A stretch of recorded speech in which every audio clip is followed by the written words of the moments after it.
Hello दोस्तों, कैसे हैं आप लोग। आई होप आप सभी अच्छे होंगे।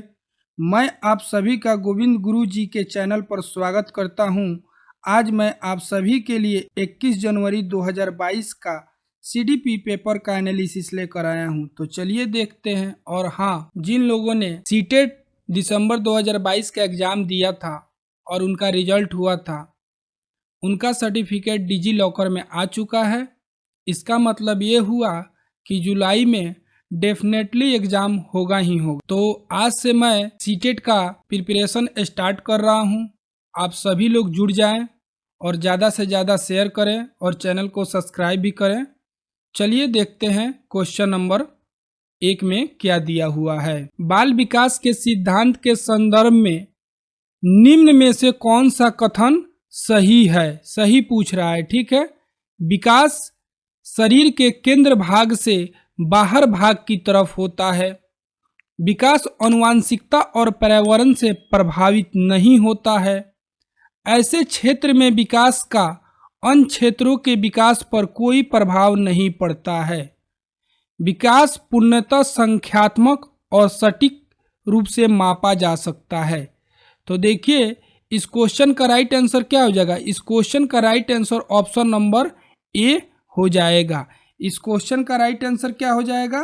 इस क्वेश्चन का right answer option number A हो जाएगा। ऑप्शन नंबर बी में क्या बोल रहा है, विकास आनुवंशिकता और पर्यावरण से प्रभावित नहीं होता है। तो ये तो होगा नहीं। क्यों नहीं होगा, देखिए आनुवंशिकता, मान लीजिए माता पिता का जो गुण आपको मिला हुआ है, लेकिन पर्यावरण आपके आसपास जो बच्चे हैं उनको पढ़ाई लिखाई से कोई मतलब नहीं है। वो सभी नशा कर रहे हैं, जुआ खेल रहे हैं और आपको भी उसमें बोल रहे हैं चलो आज जुआ खेल के आते हैं। तो आपको माता पिता से गुण कितना भी अच्छा मिला हो, लेकिन पर्यावरण आपका दूषित है तो आपका विकास नहीं हो पाएगा। इसलिए ये नहीं हो पाएगा। ऐसे क्षेत्र में विकास का अन्य क्षेत्रों में विकास पर कोई प्रभाव नहीं पड़ता, ये भी नहीं होगा। अब ये क्यों नहीं होगा, मान लीजिए कि आप साइकिल चलाना जानते हैं। आप साइकिल चलाना जानते हैं, लेकिन जब आप बाइक चलाने जाइएगा तो उसका कुछ ना कुछ आपको हेल्प मिलेगा। जो आप साइकिल चलाए हुए हैं उसका कुछ हेल्प आपको बाइक चलाने में मिलेगा, ठीक है। उसमें पैडल मारना होता है, तो बैलेंस करना तो आप साइकिल पे ही सीख गए हैं। इसमें आपको क्या गियर शिफ्टिंग करना सीखना पड़ेगा, क्लच कैसे लेना है, ब्रेक कैसे लेना है, ये सब बात आप इसमें सीखिएगा, ठीक है। तो इसलिए ये भी नहीं होगा, क्योंकि यहाँ बोल रहा है कि कोई प्रभाव नहीं पड़ता है, ठीक है।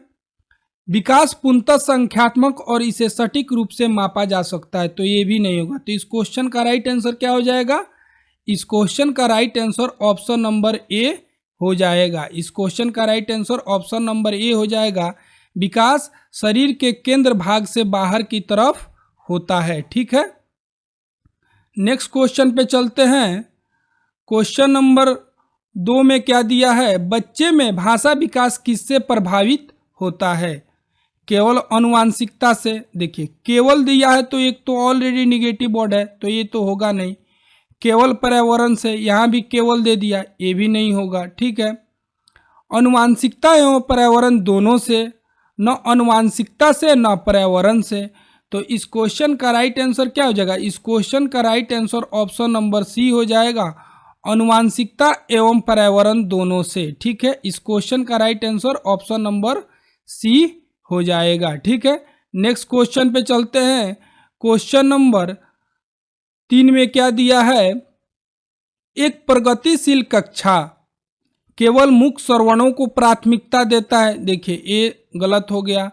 केवल दिया है, आप सिर्फ गूंगा और बहरा को ही पढ़ाइएगा, बाकी सब बच्चे क्या करने जा रहे हैं, पढ़ने नहीं जा रहे हैं, तो ये होगा नहीं। अधिगमकर्ताओं की व्यक्ति विभिन्नताओं का सम्मान करता है, ये हो सकता है। अंक उन्मुखी होता है। देखिए अंक उन्मुखी कभी भी नहीं होता है, ठीक है। अधिगम के व्यवहारवादी सिद्धांतों पर निर्धारित होता है, ये भी नहीं होगा। तो इस क्वेश्चन का राइट आंसर क्या हो जाएगा। इस क्वेश्चन का right answer option number B हो जाएगा। इस क्वेश्चन का right answer option number B, अधिगमकर्ताओं की व्यक्ति विभिन्नता का सम्मान करना हो जाएगा। पांचों उंगली बराबर नहीं है, सभी अधिगम करता है। जितने भी बच्चे हैं सभी के लिए अलग अलग आप विधि से पढ़ाइएगा तभी बच्चा समझ पाएगा। उनकी व्यक्ति विभिन्नताओं का आप सम्मान करिएगा तभी वो समझ पाएगा। ठीक है, कोई बच्चा को आप आम लिख दीजिएगा तो समझ जाएगा, कोई बच्चा को आम का चित्र बनाकर आप दिखाइएगा तब समझेगा, कोई बच्चा को आप बगीचा में ले जाकर वास्तविक आम दिखाइएगा, देखो बेटा यही आम है जो पेड़ में लटका हुआ, तब समझेगा। तो व्यक्ति विभिन्नताओं का क्या करना है, हमको सम्मान करना है। इसलिए इस क्वेश्चन का right answer option number B हो जाएगा। ठीक है, नेक्स्ट क्वेश्चन पे चलते हैं। क्वेश्चन नंबर 4 में क्या दिया है, लॉरेंस कोलबर्ग के नैतिक विकास के सिद्धांत के अनुसार सजा टालने के लिए नियम का पालन करना किस चरण को दर्शाता है? प्रथा पूर्व चरण, आमूर्त संक्रियात्मक चरण, प्रथागत चरण, उत्तर प्रथागत चरण। तो इस क्वेश्चन का राइट आंसर क्या हो जाएगा? इस क्वेश्चन का right answer option number A हो जाएगा, प्रथा पूर्व चरण। इस क्वेश्चन का राइट आंसर क्या हो जाएगा? ऑप्शन नंबर ए, प्रथा पूर्व चरण इस क्वेश्चन का राइट आंसर हो जाएगा। ठीक है, नेक्स्ट क्वेश्चन पे चलते हैं। क्वेश्चन नंबर 5 में क्या दिया है, अधिगम प्रक्रिया को सुसाध करने के लिए एक अध्यापिका को ऐसे तरीके इस्तेमाल करना चाहिए। कैसा तरीका इस्तेमाल करना चाहिए? जिसमें संकल्पों का प्रगतिकरण जटिलता से सरल की ओर हो। ठीक है, क्या करना है? जटिलता से सरलता की ओर करना है, तो ये तो होगा नहीं, सरल से हम लोग जटिल की ओर जाते हैं, इसमें जटिलता से सरलता की ओर जा रहा है। जो अपसारी चिंतन को प्राथमिकता दे, ये हो सकता है। जो विभिन्न संकल्पों के बीच संबंध खोजने को महत्व दे, जो विद्यार्थियों के बीच प्रतिद्वंद्विता रूपी संस्कृति पैदा करे। देखिए, विद्यार्थियों के बीच ही प्रतिद्वंद्विता रूपी आप क्या कर रहे हैं? संस्कृति पैदा कर रहे हैं। ये तुमसे तेज है, ये फर्स्ट आता है, ये आगे बैठेगा, तुम सेकंड किए पीछे जाओ। आप उन दोनों के बीच प्रतिद्वंद्विता रूपी संस्कृति पैदा कर रहे हैं, तो ये तो होगा नहीं। ठीक है, 2 ऑप्शन इसमें सही दिख रहे हैं, तो इस क्वेश्चन का राइट आंसर क्या हो जाएगा? इस क्वेश्चन का right answer option number C हो जाएगा कि जो विभिन्न संकल्पों के बीच संबंध खोजने को महत्व दे।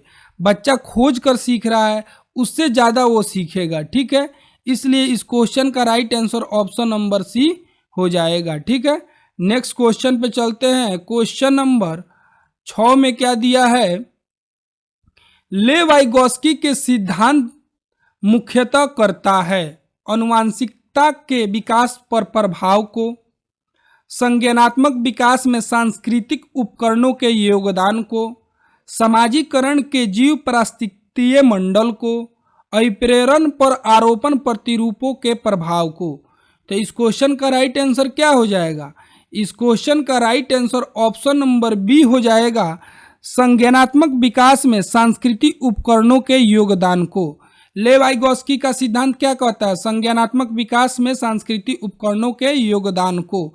ठीक है, इसलिए इस क्वेश्चन का right answer option number B हो जाएगा। नेक्स्ट क्वेश्चन पे चलते हैं। क्या दिया हुआ है, क्रिकेट पर वार्तालाप के दौरान एक अध्यापक अधिकांशतः लड़कों से सवाल पूछ रहा है और लड़कियों से नहीं। अध्यापक की यह क्रिया किसका उदाहरण है? जो टीचर है वो क्या कर रहा है? वो लड़कों से बहुत ज़्यादा क्वेश्चन पूछ रहा है लेकिन लड़कियों से नहीं पूछ रहा है। तो यह क्या है? जेंडर सशक्तता, जेंडर पक्षपात, जेंडर प्रासंगिकता या संबंधता, जेंडर धमकी। तो इस क्वेश्चन का राइट आंसर क्या हो जाएगा? इस क्वेश्चन का right answer option number B हो जाएगा, जेंडर पक्षपात। इस क्वेश्चन का राइट आंसर क्या हो जाएगा? इस क्वेश्चन का right answer option number B, gender पक्षपात हो जाएगा। ठीक है, नेक्स्ट क्वेश्चन पे चलते हैं। क्या दिया हुआ है, बाल केंद्रित कक्षा में एक अध्यापिका किसको महत्व देती है? निरंतर वस्तुनिष्ठ रूपी परीक्षाओं को। देखिए यहाँ पे परीक्षाओं का बात आ गया, निगेटिव वर्ड है। ज्ञान की सक्रिय संरचना प्रक्रिया को, किसी भी तरह से पाठ्यक्रम के समापन को, दंड आधारित कठोर अनुशासन पद्धतियों को। देखिए कठोर भी आ गया है, दंड भी आ गया है, तो ये निगेटिव वर्ड है, ऐसे ही कट जाएगा। ठीक है, किसी भी तरह के पाठ्यक्रम के समापन को, ये भी नहीं होगा। तो इस क्वेश्चन का राइट आंसर क्या हो जाएगा? इस क्वेश्चन का right answer option number B हो जाएगा, ज्ञान के सक्रिय संरचना प्रक्रिया को। क्या हो जाएगा? ज्ञान के सक्रिय संरचना प्रक्रिया को। ठीक है, नेक्स्ट क्वेश्चन पे चलते हैं। क्या दिया हुआ है? निम्नलिखित में से कौन सा बच्चे के समाजीकरण का प्राथमिक कारक है? पुस्तकें एवं पत्रिकाएं, निकटस्थ परिवार, माता पिता का कार्यस्थल, अस्पताल के कर्मचारी। तो इस क्वेश्चन का राइट आंसर क्या हो जाएगा? इस क्वेश्चन का right answer option number B हो जाएगा, निकटस्थ परिवार। क्या हो जाएगा? निकटस्थ परिवार। इस क्वेश्चन का राइट आंसर निकटस्थ परिवार हो जाएगा। ठीक है, नेक्स्ट क्वेश्चन पे चलते हैं। क्वेश्चन नंबर 10 में क्या दिया हुआ है? निम्नलिखित में से कौन सा उम्र समूह जीन पियाजे के संज्ञानात्मक विकास सिद्धांत के मूर्त संक्रियात्मक अवस्था यानी चरण का समान रूप है? जन्म से 2 वर्ष क्या होता है? संवेदी गामक अवस्था होता है। 2 से 7 साल क्या होता है? पूर्व संक्रियात्मक अवस्था होता है। 7 से 11 साल क्या होता है? मूर्त संक्रियात्मक अवस्था होता है। और 11 साल से ऊपर आमूर्त होता है। क्या होता है? आमूर्त हो जाता है, आमूर्त संक्रियात्मक अवस्था हो जाता है। ठीक है, तो इस क्वेश्चन का राइट आंसर क्या हो जाएगा?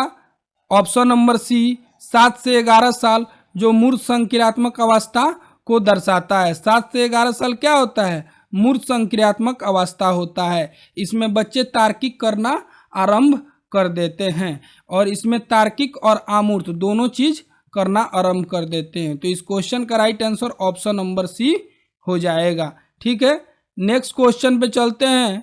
क्वेश्चन नंबर 11 में क्या दिया है? आप एक अध्यापक हैं जो विश्वास करता है कि बच्चे विभिन्न गतियों और अलग अलग तरीकों से सीखते हैं। बात तो सही है, बच्चा क्या होता है? अलग अलग तरीकों से सीखता है, क्योंकि व्यक्ति विभिन्नता है। ठीक है, सभी बच्चे अलग अलग, सभी बच्चों का बुद्धि अलग अलग है, सीखने का तरीका अलग अलग है। ठीक है, आप अपनी कक्षा में ऐसा आकलन योजना करेंगे जो सभी विद्यार्थियों के लिए समान हो, केवल वस्तुनिष्ठ प्रश्नों को सम्मिलित करे। देखिए केवल आ गया तो ये निगेटिव है, कट जाएगा। बच्चों के सीखने के तरीके से संबंधित न हो, उनके सीखने के संबंधित ना हो तो बच्चा कैसे सीखेगा? ये भी नहीं होगा। आकलन के अलग अलग तरीके पर आधारित हो। तो इस क्वेश्चन का राइट आंसर क्या हो जाएगा? इस क्वेश्चन का right answer option number D हो जाएगा, आकलन के अलग अलग तरीके पे आधारित हो। क्योंकि बच्चे अलग अलग हैं तो उनको आकलन भी अलग अलग तरीके से करना होगा। मान लीजिए एक दृष्टिबाधित बच्चा है, वो देख नहीं सकता है।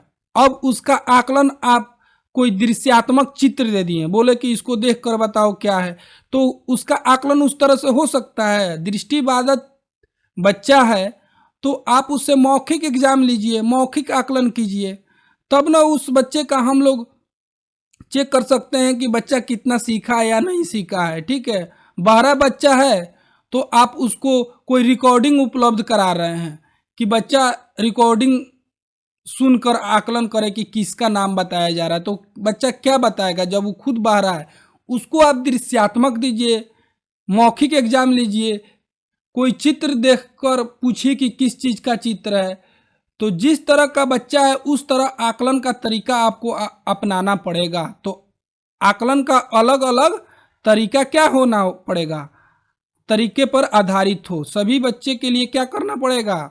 जो भी बच्चे हैं आपके क्लास में, सबके लिए आकलन का अलग अलग तरीका अपनाना पड़ेगा, तभी बच्चे जो हैं उनका आकलन हो सकता है। ठीक है, कोई गूंगा है तो उसको आप मौखिक उसका आकलन कीजिएगा तो बता पाएगा? नहीं बता पाएगा। जबकि वो बोल ही नहीं सकता है तो उसका मौखिक आकलन नहीं हो सकता है।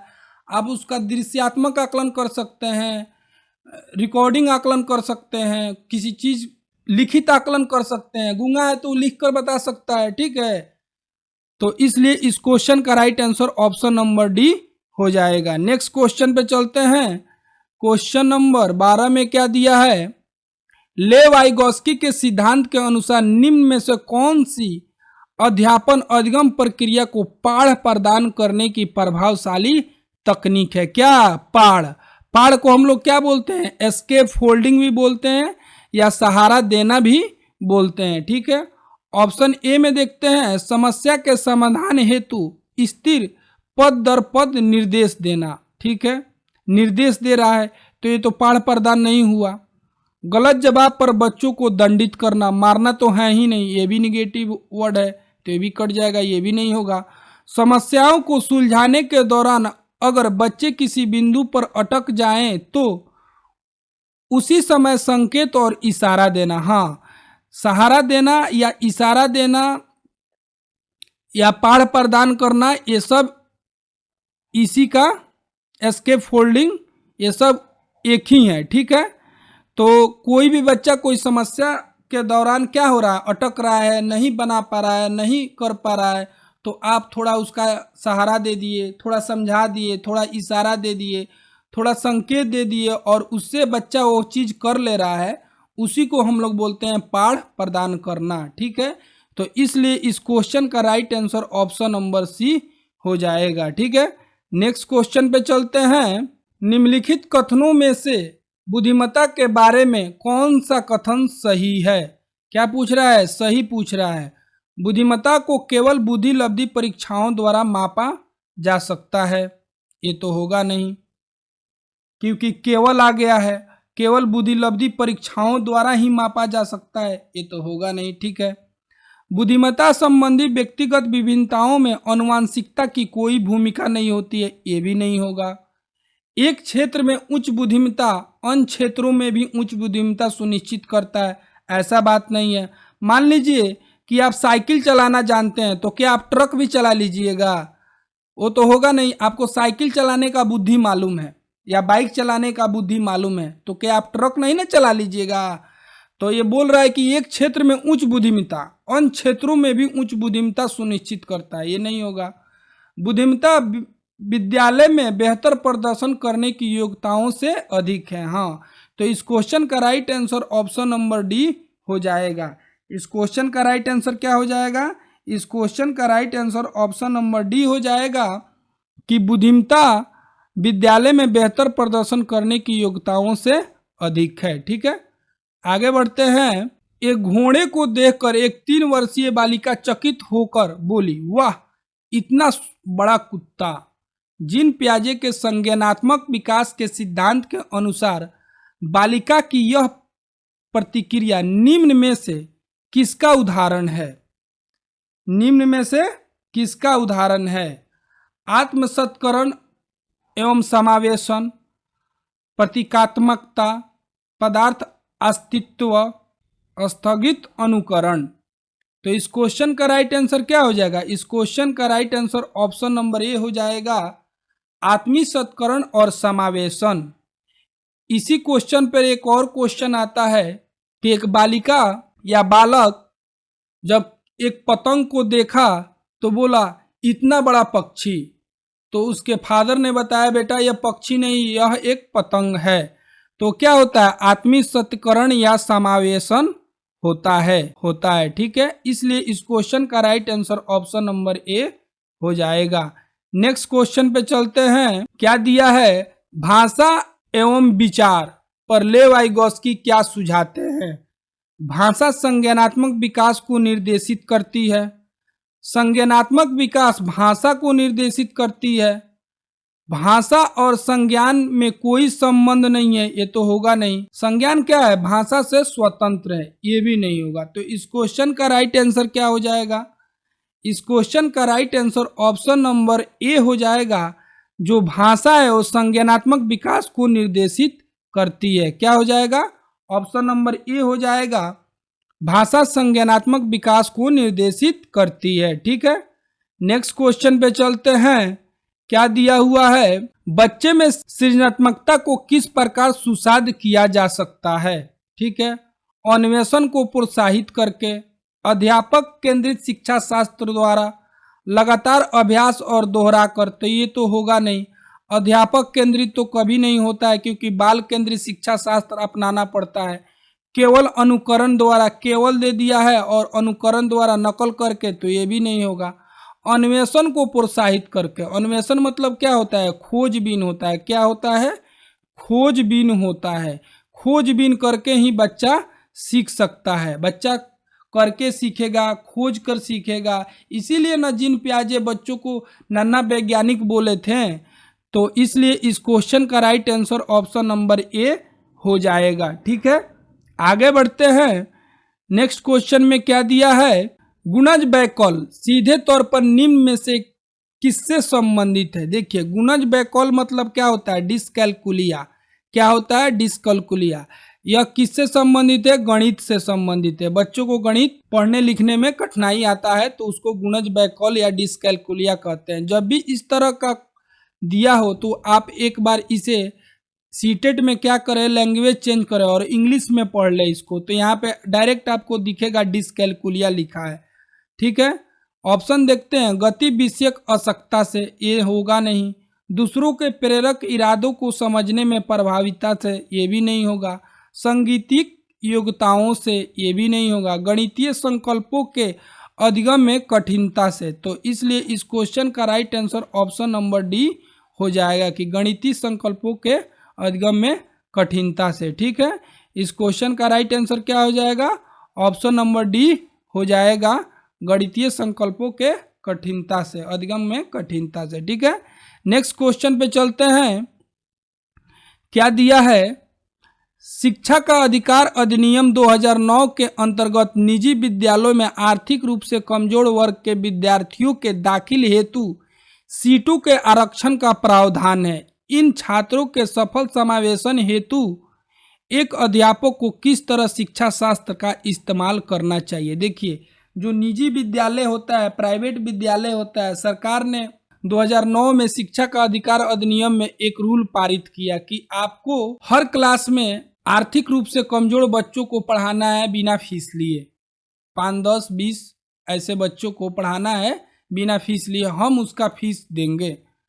तो प्राइवेट टीचर वाले, प्राइवेट स्कूल वाले आप जानते हैं पैसा ले लेता है सब उन बच्चों से भी, लेकिन सरकार को दिखाता है कि मैंने इतने बच्चों से नहीं लिया और सरकार से पैसा भी ले लेता है, वो तो अलग बात है। ठीक है, देखते हैं ऑप्शन में क्या दिया है कि भेदभावात्मक, ये होगा नहीं। आप भेदभाव कीजिएगा तो बच्चा नहीं सीख पाएगा। अलगावात्मक, ये भी नहीं होगा।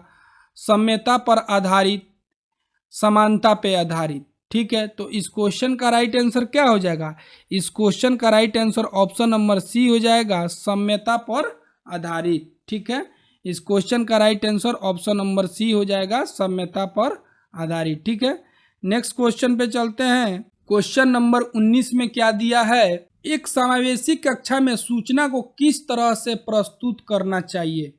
समावेशी कक्षा है, कैसा कक्षा है, समावेशी कक्षा है, उसमें आप कोई सूचना दे रहे हैं तो किस तरह से प्रस्तुत करना चाहिए। केवल शाब्दिक रूपों में, अब केवल आ गया तो ये तो वैसे ही कट जाएगा। केवल दृश्य रूपों में, यहाँ भी केवल आ गया, वैसे ही कट जाएगा। आप सिर्फ शाब्दिक रूपों में दीजिएगा तो बच्चा जो सुन सकता है वो तो समझ लेगा, लेकिन जो सुन नहीं सकता है वो कैसे समझेगा। तो आपको क्या करना होगा, दृश्यात्मक रूप में भी सूचना को देना पड़ेगा। दृश्यात्मक रूप में दीजिएगा तो जो सुन नहीं सकता वो देखकर समझेगा। ठीक है, केवल मौखिक रूप में ये भी नहीं होगा, बहुल रूप में। हाँ, तो इस क्वेश्चन का right answer option number D हो जाएगा कि बहुल रूप में। आपको कोई भी सूचना को कैसे प्रस्तुत करना है, बहुल रूप में प्रस्तुत करना है। ठीक है, नेक्स्ट क्वेश्चन पे चलते हैं। क्वेश्चन नंबर 20 में क्या दिया है, कक्षा की समकालीन नीतियों के अनुसार दिव्यांग बच्चों के शिक्षा के लिए कौन सा मॉडल सुझाया गया है। केवल व्यवसायिक शिक्षा, समावेशी शिक्षा, अलगावी शिक्षा, सम्मिलित एकीकृत शिक्षा। तो इस क्वेश्चन का राइट आंसर क्या हो जाएगा, इस क्वेश्चन का right answer option number B हो जाएगा, समावेशी शिक्षा। इस क्वेश्चन का राइट आंसर क्या हो जाएगा, समावेशी शिक्षा। ठीक है, नेक्स्ट क्वेश्चन पे चलते हैं। क्वेश्चन नंबर 21 में क्या दिया है, अधिगम प्रक्रिया के बारे में निम्नलिखित में से कौन सा कथन गलत है। क्या पूछ रहा है, गलत पूछ रहा है। ठीक है, अधिगम एक निरंतर प्रक्रिया है, अधिगम प्रक्रिया में त्रुटियां और गलतियां अप्रासंगिक है, तो गलत हो जाएगा। त्रुटियां और गलतियां क्या होता है? अधिगम प्रक्रिया का भाग होता है। क्या होता है? अधिगम प्रक्रिया का भाग होता है। त्रुटियां और गलतियां क्या होता है? अधिगम प्रक्रिया का भाग होता है। लेकिन यहाँ पे दिया अप्रासंगिक होता है, तो ये तो होगा नहीं। अधिगम व्यक्तिगत और पर्यावरणीय कारकों पर आधारित है। अधिगम चक्रीय रूप से होता है, अनुरेखीय रूप से नहीं। तो देखिए इस क्वेश्चन का राइट आंसर क्या हो जाएगा? इस क्वेश्चन का right answer option number B हो जाएगा कि अधिगम प्रक्रिया में त्रुटियां और गलतियां अप्रासंगिक हैं। अप्रासंगिक नहीं है, यह प्रासंगिक है, लेकिन यहाँ पे दिया अप्रासंगिक है। ठीक है, अप्रासंगिक दे दिया इसीलिए गलत है, क्योंकि त्रुटियां और गलतियां क्या होता है? अधिगम प्रक्रिया का भाग होता है, सीखने सिखाने का एक भाग होता है। आप कोई भी गलती करके ही कुछ सीखिएगा। एक बार उसको सीखिएगा, गलती हो जाएगा, फिर दोबारा सीखिएगा, फिर गलती हो जाएगा, फिर तीसरे बार सीखिएगा तो सीख ही लीजिएगा, बार बार कोशिश कीजिएगा तो सीख लीजिएगा। ठीक है, तो अधिगम प्रक्रिया का भाग होता है क्या? गलतियां और त्रुटियां। इसलिए इस क्वेश्चन का right answer option number B हो जाएगा। नेक्स्ट क्वेश्चन पे चलते हैं। क्या दिया है? बच्चों को बारंबार यह बोलने से कि वह अधिगम के लिए योग्य नहीं है किन संभावना का बढ़ावा देता है? आप बार बार बच्चों से ये बोल रहे हैं कि तुम अधिगम के लिए योग्य नहीं हो, सीखने के लिए योग्य नहीं हो, पढ़ने के लिए योग्य नहीं हो, तुमसे ना हो पाएगा। 1-2 महीना यही बात बोलते रहिए ना आप किसी बच्चे को, वो बच्चा समझ लेगा लास्ट में कि सच में मुझसे यह काम नहीं होगा, मेरे लिए पढ़ाई लिखाई नहीं है, मेरे लिए खेती बाड़ी है, या बाहर भाग जाएगा कमाने के लिए। ठीक है, तो ये चीज़ आपको नहीं बोलना है, आपका काम है उसको सिखाना। आप जैसे भी उसको सिखाइए। सरकार आपको पैसा दे रही है, किस लिए दे रही है? कि आप बच्चों को जाकर बोलिएगा कि तुमसे ना हो पाएगा, तुम अधिगम के लिए योग्य नहीं हो, तुम सीखने के लिए योग्य नहीं हो, तुम पढ़ने के लिए योग्य नहीं हो। इस बात का पैसा दे रही है। पैसा आपको इस बात का दे रही है कि आप जाइए और बच्चों को किसी भी हाल में सिखाइए, बच्चा को किसी भी तरह सिखाइए। जो बच्चा, इसीलिए ना बोला जाता है कि व्यक्ति विभिन्नता है। सभी बच्चे अलग अलग तरीके के हैं, सभी बच्चों को सोचने समझने और सभी का बुद्धि अलग अलग है। आप बच्चों को देखिए कि वो बच्चा किस तरह से सीखना चाहता है, उस तरह आप उसको सिखाइए। ठीक है, तो आप बार बार यह बात बोलिएगा तो क्या होगा? बच्चे अधिगम प्रक्रिया के लिए अनुप्रेरित और निष्प्रेरित हो जाएंगे। अधिगम की गति में तेजी आ जाएगी। जब बच्चा को आप बार बार यही बात बोल रहे हैं कि तुमसे नहीं हो पाएगा, तो बच्चे की अधिगम में तेजी कहाँ से आएगी? बच्चा अधिगम के प्रति अभिप्रेरित हो जाएगा। बच्चा मोटिवेट कैसे हो जाएगा? आप बार बार बोल रहे हैं कि तुम सीख नहीं पाओगे, तो बच्चा मोटिवेट थोड़े होगा। बच्चे के अधिगम प्रभाव पर कोई प्रभाव नहीं पड़ेगा, ये भी नहीं होगा। इस क्वेश्चन का right answer option number A हो जाएगा कि बच्चे अधिगम के प्रति अनुप्रेरित और निष्प्रेरित हो जाएंगे। अंदर से अंदर टूट जाएगा बच्चा, अंदर ही अंदर क्या हो जाएगा? टूट जाएगा कि हमसे ना हो पाएगा, चलो भाई बाहर चलते हैं, गिलवा माटी का काम करेंगे या कोई टेक्निकल सीख लेंगे, कढ़ाई उढ़ाई सीख लेंगे, वहीं करेंगे, हमसे पढ़ाई लिखाई बस का बात नहीं है हमारे लिए। ठीक है, तो इसलिए इस क्वेश्चन का right answer option number A हो जाएगा। नेक्स्ट क्वेश्चन पे चलते हैं। क्या दिया है? समस्या समाधान कौशल को किस प्रकार बढ़ाया जा सकता है? उपकरणों सामग्रियों को परंपरागत इस्तेमाल पर ध्यान देकर, समस्याओं को मानक प्रारूपों में प्रस्तुत करके, समाधानों के वैकल्पिक तरीकों को मानकर, यंत्रवत याद करके। देखिए यहाँ याद दे दिया तो निगेटिव बोर्ड ऐसे ही कट जाएगा। तो इस क्वेश्चन का राइट आंसर क्या हो जाएगा?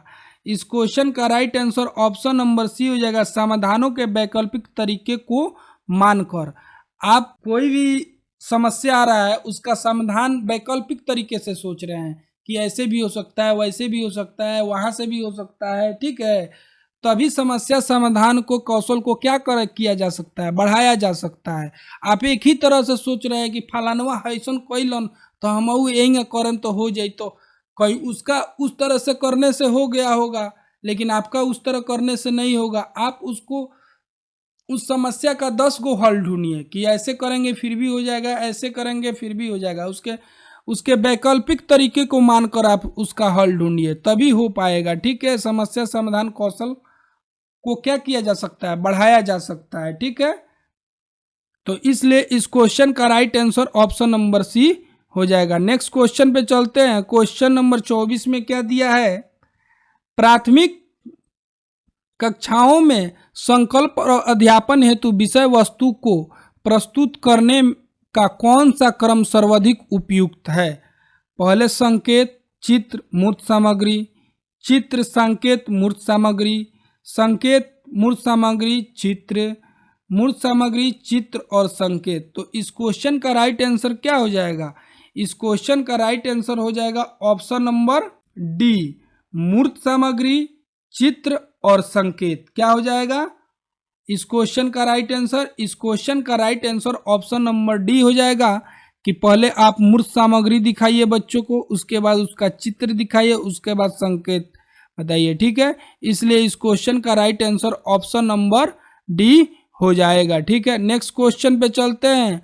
क्वेश्चन नंबर 25 में क्या दिया है, बच्चे के उद्गम पर कक्षा के वातावरण का काफी प्रभाव पड़ता है। सही बात है, बच्चा सीख रहा है पर जो कक्षा का वातावरण है, पढ़ने लिखने वाला कोई मतलब नहीं, लूडो खेल रहा है, काट कूट खेल रहा है, सब चोर सिपाही खेल रहा है सब, तो उसके उद्गम पर प्रभाव पड़ेगा ना। टीचर पढ़ा रहा है, पीछे 5 को बैठ कर गप कर रहा है, तो क्या वो सीख पाएगा, नहीं सीख पाएगा। ठीक है, तो बोल रहा है कि प्रवीणता अभिमुखी अधिगम, वह अधिगम जो समझने पर जोर दे, संस्कृति को बढ़ावा देने के लिए कक्षा का वातावरण किस तरह का होना चाहिए। प्रदर्शन अभिमुखी, स्पर्धात्मक एवं व्यक्तिपरक, अध्यापक प्रधान, सकारात्मक और सहयोगात्मक। ठीक है, देखिए अध्यापक प्रधान तो होता नहीं है, बालक प्रधान होता है। स्पर्धात्मक और व्यक्तिपरक, या स्पर्धात्मक और व्यक्तिपरक का बात हो रहा है, ये भी नहीं होगा। प्रदर्शन अभिमुखी, ये भी नहीं होगा। सकारात्मक और सहयोगात्मक, तो इस क्वेश्चन का right answer option number D हो जाएगा कि सकारात्मक और सहयोगात्मक। ठीक है, यही इस क्वेश्चन का राइट आंसर हो जाएगा ऑप्शन नंबर डी, सकारात्मक और सहयोगात्मक। ठीक है, तभी बच्चा कुछ सीख पाएगा। ठीक है, तो इसलिए इस क्वेश्चन का right answer option number D हो जाएगा। नेक्स्ट क्वेश्चन पे चलते हैं। क्वेश्चन नंबर 26 में क्या दिया है, अधिगम के संदर्भ में निम्न में से कौन सा कथन सही है। परीक्षाएं ही अधिगम का चरण लक्ष्य है नहीं। देखिए जहां भी परीक्षा का बात आ गया वो निगेटिव हो जाएगा। ऐसे ही अधिगम एक निष्क्रिय प्रक्रिया है। देखिए यहाँ पे बोल रहा है कि अधिगम एक निष्क्रिय प्रक्रिया है, तो ये शुरू में ही निगेटिव बात बोल दिया। और इसमें अधिगमकर्ताओं की संलग्नता जरूरी नहीं है। जब तक अधिगमकर्ता संलग्न नहीं होगा, भागीदारी सुनिश्चित नहीं करेगा, तो अधिगमकर्ता सीख कैसे पाएगा। ठीक है, तो बोल रहा है कि उसकी संलग्नता की कोई जरूरत नहीं है, ये भी नहीं होगा। भावों का अधिगम प्रक्रिया पर कोई प्रभाव नहीं पड़ता, ये भी नहीं होगा। अधिगम एक जटिल प्रक्रिया है जिसमें अधिगमकर्ताओं की सक्रिय संलग्नता की जरूरत होती है। कोई भी मतलब काम है, कोई भी टीचर कुछ सिखा रहा है, तो अधिगमकर्ता है जो बच्चे हैं वो अपना भागीदारी सुनिश्चित करेंगे, तभी उस चीज को सीख पाएंगे। ठीक है, जब तक आप उसमें भागीदारी सुनिश्चित नहीं, कबड्डी ही खेलना है, बच्चा कबड्डी नहीं जानता है, बच्चे को बोला जा रहा है कि कल सुबह 7 बजे आ जाना, कबड्डी सिखाया जाएगा, बच्चा आएगा ही नहीं, तो क्या कबड्डी वो सीख पाएगा, नहीं सीख पाएगा। ठीक है, तो अधिगम क्या है, एक जटिल प्रक्रिया है जिसमें अधिगमकर्ताओं की सक्रिय संलग्नता की जरूरत होती है। इसलिए इस क्वेश्चन का राइट आंसर क्या हो जाएगा, इस क्वेश्चन का right answer option number D हो जाएगा। ठीक है, नेक्स्ट क्वेश्चन पे चलते हैं। क्वेश्चन नंबर 27 में क्या दिया है, अधिगम का एक सामाजिक संरचनात्मक विचार अधिगम प्रक्रिया में की महत्व पर जोर देता है। पारस्परिक क्रियाएं, पुरस्कार और दंड, अनुवांशिकता, अनम अटल शिक्षा शास्त्रीय उपागम। तो इस क्वेश्चन का राइट आंसर क्या हो जाएगा, इस क्वेश्चन का right answer option number A हो जाएगा कि पारस्परिक क्रियाएं। इस क्वेश्चन का राइट आंसर क्या हो जाएगा, पारस्परिक क्रियाएं। ठीक है, नेक्स्ट क्वेश्चन पे चलते हैं। क्वेश्चन नंबर 28 में क्या दिया है, निम्न में से कौन सा युग्म घटक और अभिप्रेरण स्रोत का सही रूप से मिला युग्म है? आत्म परितोषण। आत्म परितोषण, खुद से परितोषण दिया जा रहा है कि चलो मैंने बहुत अच्छा किया, ऐसे ही करूँगा तो आगे बढ़ूँगा। तो इसमें दे रहा है कि ब्रा अभिप्रेरण है। ब्रा अभिप्रेरण का मतलब हुआ बाहर से कोई चीज़ आपको दिया जा रहा है, आपको सम्मान दिया जाए, आपको पुरस्कार दिया जाए, वो सब ब्रा अभिप्रेरण है। अभिप्रेरण दो तरह से होता है, एक होता है आंतरिक अभिप्रेरण और एक होता है बाह्य अभिप्रेरण। आंतरिक अभिप्रेरण वो होता है जो अंदर से होता है, जैसे मान लीजिए मोटिवेशन, जिज्ञासा। बच्चा किसी चीज को करने के लिए खुद से लगा हुआ है, लगन है उसमें, पढ़ने का ललक है, किसी को कहने से कोई मतलब नहीं। गार्जियन उसको नहीं बोलने जा रहा है कि बेटा कल का काम कर लो, बेटा पढ़ के आया, खाना खाया, तुरंत अपना होमवर्क किया, अपना उसके बाद खेला ओला, सो गया, उसके बाद फिर शाम को उठकर पढ़ने लगा। किसी को कहने की कोई ज़रूरत नहीं है। तो क्या होता है, वो आंतरिक अभिप्रेरण है। बच्चा खुद मोटिवेट है कि मुझे कुछ करना है, मुझे कुछ बनना है, मुझे जीवन में बहुत अच्छा करना है, तो उसके अंदर क्या है, आंतरिक अभिप्रेरण है। लेकिन किसी बच्चे को आप बार बार बोल रहे हैं बेटा पढ़ लो ना, कल का काम बना लो, नहीं बनाओगे तो टीचर तुम्हें मारेंगे, चलो पढ़ लो, पढ़ लोगे तो तुम्हारा गेम दे देंगे खेलने के लिए, पढ़ लोगे तो तुम्हें तुम्हारा वाला अच्छा वाला टॉफी दिला कर देंगे, बर्फ़ खरीद देंगे, कुछ भी, मतलब जो उसका मतलब जो जिस चीज़ को वो चाहता है उस चीज़ का लालच दे रहे हैं, तो सब क्या है, ब्रा अभिप्रेरण है। तो यहाँ आत्म परितोषण का बात हो रहा है, तो आत्म परितोषण क्या है, ब्रा अभिप्रेरण नहीं है। जिज्ञासा, जिज्ञासा क्या होता है, जिज्ञासा बच्चे के अंदर से होता है, तो आंतरिक अभिप्रेरण है, ये तो बात सही है। नगद पुरस्कार, आप बोल रहे हैं कि बेटा ये काम कल बना कर लाओगे तो तुम्हें 2 रुपया दिया जाएगा, तो ये ब्रा अभिप्रेरण है, लेकिन यहाँ पे दिया आंतरिक अभिप्रेरण, तो ये तो होगा नहीं। ये क्या होगा, ये होगा नहीं। रुचि, रुचि भी क्या है, आंतरिक अभिप्रेरण है, लेकिन यहाँ पे ऑप्शन में दे रहा है ब्रा अभिप्रेरण, ये भी नहीं होगा। तो इस क्वेश्चन का right answer option number B हो जाएगा, जिज्ञासा आंतरिक अभिप्रेरण। क्या हो जाएगा, जिज्ञासा आंतरिक अभिप्रेरण हो जाएगा। ठीक है, नेक्स्ट क्वेश्चन पे चलते हैं। क्वेश्चन नंबर 29 में क्या दिया है, विद्यार्थियों में संकल्पनात्मक समझ को सुसाध करने हेतु एक अध्यापिका को छात्रों को केवल यंत्रवत रूप से सीखने के लिए प्रोत्साहित करना चाहिए। देखिए यहाँ केवल दे दिया है तो ये ऐसे ही कट जाएगा। ठीक है, संकल्पों के वार्तालाप उदाहरण और गैर उदाहरण को सम्मिलित नहीं करना चाहिए। देखिए उदाहरण और गैर उदाहरण को क्या करना चाहिए, सम्मिलित करना चाहिए, लेकिन यहाँ दिया है कि नहीं करना चाहिए, तो ये भी नहीं होगा। जो प्रस्तुत किया गया है और जो पहले से ज्ञात है, इन दोनों में संबंध स्थापित करने का अवसर प्रदान करना चाहिए। हाँ, ये हो सकता है। अध्यापन की व्याख्यान विधि पर ही सीमित रहना चाहिए, तो ये भी नहीं होगा। सिर्फ आप व्याख्यान विधि पे ही सीमित रहिएगा, तो इस क्वेश्चन का right answer option number C हो जाएगा। इस क्वेश्चन का राइट आंसर क्या हो जाएगा, इस क्वेश्चन का right answer option number C हो जाएगा। जो प्रस्तुत किया गया है और जो पहले से तुमको मालूम है, उन दोनों के बीच संबंध स्थापित करने के लिए अवसर प्रदान करने चाहिए, संबंध खोजना चाहिए दोनों के बीच। ठीक है, तो इसलिए इस क्वेश्चन का right answer option number C हो जाएगा। ठीक है, नेक्स्ट क्वेश्चन पे चलते हैं। नेक्स्ट क्वेश्चन में क्या दिया है, निम्न में से कौन सा कारक अधिगम को प्रभावित करता है, अभिप्रेरण, सामाजिक संदर्भ, संवेग, शिक्षा शास्त्रीय उपागम। तो देखिए जितने भी दिए हुए हैं ये सभी के सभी क्या करते हैं, अधिगम को प्रभावित करते हैं। अभिप्रेरण का मतलब होता है मोटिवेशन। आप अंदर से मोटिवेट ही नहीं है तो क्या आप सीख पाइएगा, नहीं सीख पाइएगा। सामाजिक संदर्भ, सामाजिक संदर्भ मान लीजिए कि आपके समाज के आसपास के जो भी लोग हैं आपको पढ़ने में क्या कर रहे हैं, बाधा डाल रहे हैं। आप पढ़ने बैठ रहे हैं, तब तक आपका कोई दोस्त आ जा रहा है, बोल रहा है चल यार आज थोड़ा बाजार वजार घूम के आते हैं, थोड़ा मूवी भी देख के आते हैं, तो भी आप नहीं पढ़ पाइएगा।